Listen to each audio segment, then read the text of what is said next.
അപ്പോൾ ആസൂസ് വേൾഡിലേക്ക് എല്ലാവർക്കും സ്വാഗതം കേട്ടോ. നമ്മുടെ ഓണൊക്കെ ഇങ്ങോട്ട് എത്തിയില്ലേ, എല്ലാവർക്കും ഹാപ്പി ഓണം. അപ്പം നമ്മളെ ഇന്ന് പരിചയപ്പെടുത്താൻ പോണത് എന്താണെന്നറിയോ? ഓണത്തിന് നമുക്ക് ഒഴിച്ചുകൂടാൻ പറ്റാത്തൊരു വിഭവമാണ് പാലട പ്രഥമൻ. അത് നമുക്കൊന്ന് ഉണ്ടാക്കി നോക്കിയാലോ? പഴയ കാലത്തൊക്കെ നമുക്കേ എന്ത് പ്രഥമൻ ഉണ്ടാക്കണമെങ്കിലും നമുക്ക് വാഴയിലിൽ അണിഞ്ഞ് അത് പുഴുങ്ങി അതൊക്കെ വെള്ളത്തിലിട്ട് നമുക്ക് വേറെ എടുത്തിട്ടൊക്കെ വേണം.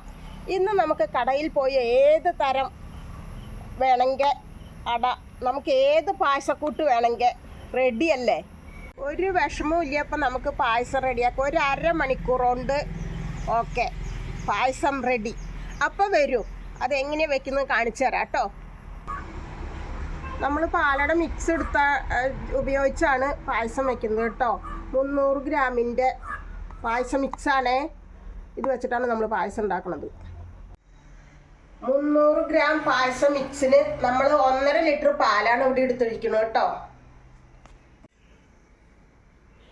ഇപ്പം ഇതാ നമ്മുടെ ഉരുളിയൊക്കെ ചൂടായിട്ടുണ്ട് കേട്ടോ.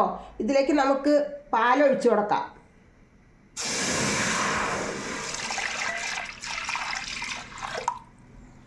ഈ കപ്പിന് ഒരു കപ്പ് വെള്ളം എടുത്തിട്ടുണ്ട്. ഇതിൻ്റെ കൂടെ ഇത് ഒഴിച്ചു കൊടുക്കാം. നമ്മളിപ്പോൾ നാടൻ പാലാണ് കേട്ടോ. നാടൻ പാലാണ് ഏറ്റവും നല്ലത്. അതൊരിപ്പോൾ പാക്കറ്റ് പാല് തന്നെ ഉപയോഗിക്കുക. പക്ഷെ ഇത് നമ്മളിവിടെ എടുത്തിരിക്കുന്നത് നാടൻ പാലാണ്. അപ്പോൾ ഒന്ന് ചൂടായി തിളച്ച് വരട്ടെ. നമ്മൾ പാലിങ്ങനെ നന്നായി ഇളക്കി കൊടുത്തോണ്ടിരിക്കണേ. പാലിങ്ങനെ അടിയിൽ നിന്നും പിടിക്കരുത്. നന്നായി തിളച്ച ശേഷം മാത്രം അടയിടുക. പിന്നെ ഇത് വേഗം വേവാൻ വേണ്ടി നമ്മൾ കുക്കറിലൊക്കെ വെക്കും. പക്ഷേ ഓണമാവുമ്പോൾ നമുക്ക് നമ്മുടെ ഉരുളിയിൽ വെക്കണതല്ലേ അതിൻ്റേതായ ശരി വിചാരിച്ചിട്ടാ. കുക്കറിലൊക്കെ വെച്ചിട്ട് നമുക്ക് വേഗം ആക്കി എടുക്കുകയൊക്കെ ചെയ്യാം. പക്ഷെ ഇത്തിരി നേരം വൈകിയാലും ഇതിനൊരു ടേസ്റ്റ് നമുക്ക് വേറെ കിട്ടും. അത് കാരണം കൊണ്ട് നമ്മൾ ഉരുളിയിൽ തന്നെ വെക്കാൻ വിചാരിച്ചിട്ടാണ് കേട്ടോ. 300 ഗ്രാം എന്ന് പറഞ്ഞാൽ അട തന്നെയല്ല കേട്ടോ, ഇതിൽ പഞ്ചസാരയൊക്കെ കൂടിയിട്ടാണേ. ഇപ്പോൾ നമ്മുടെ പാലൊക്കെ നന്നായി തിളച്ച് വന്നിട്ടുണ്ട് കേട്ടോ. ഇതിലേക്ക് നമുക്ക് ഈ മിക്സ് ഇട്ട് കൊടുക്കാം.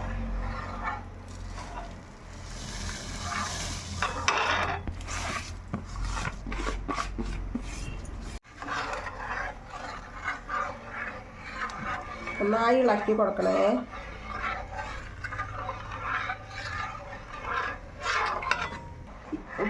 ഈ പായസത്തിന് നമ്മളെ ഇതിങ്ങനെ ഇളക്കി കൊടുത്തോണ്ടിരിക്കണേ. പിന്നെ നമ്മളെ പഞ്ചസാര ഉരുക്കി ഒഴുകിയൊക്കെ ചെയ്യും. പക്ഷേ ഷുഗറുള്ളവരൊക്കെ ആവുമ്പോഴേ നമുക്കത് ഇതിൽ തന്നെ അത്യാവശ്യം ഇപ്പം മധുരം വരും. നമുക്ക് പാലന്നെ ഒരു മധുരമല്ലേ. പിന്നെ നമ്മൾ പഞ്ചസാര ഇതിൽ ഈ പായസക്കൂട്ടിൽ തന്നെ നമുക്ക് മധുരമുണ്ട്. അപ്പോൾ നമ്മളിനി അത് ഉരുക്കി ഒഴിച്ചാൽ അത് അധികമാവും. പിന്നെ അപ്പോൾ അതൊരു ബുദ്ധിമുട്ടാവും. അത് കാരണം ഞാൻ ഉരുക്കി ഒഴിക്കണമൊന്നുമില്ല കേട്ടോ.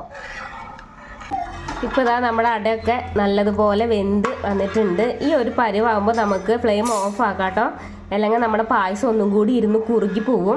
അപ്പോൾ നമുക്ക് ഇതിലേക്ക് കുറച്ച് നെയ്യ് കൂടി ഒഴിച്ച് കൊടുക്കാം കേട്ടോ. അപ്പം നമ്മുടെ പായസമൊക്കെ റെഡി ആയിട്ടുണ്ട് കേട്ടോ. എല്ലാവരും നല്ലതുപോലെ ഓണമൊക്കെ ആഘോഷിച്ച്, ഞങ്ങളും ഓണമൊക്കെ ആഘോഷിച്ച്. അപ്പം നമ്മുടെ അടുത്ത വീഡിയോയുമായി വീണ്ടും കാണാം. ശരി.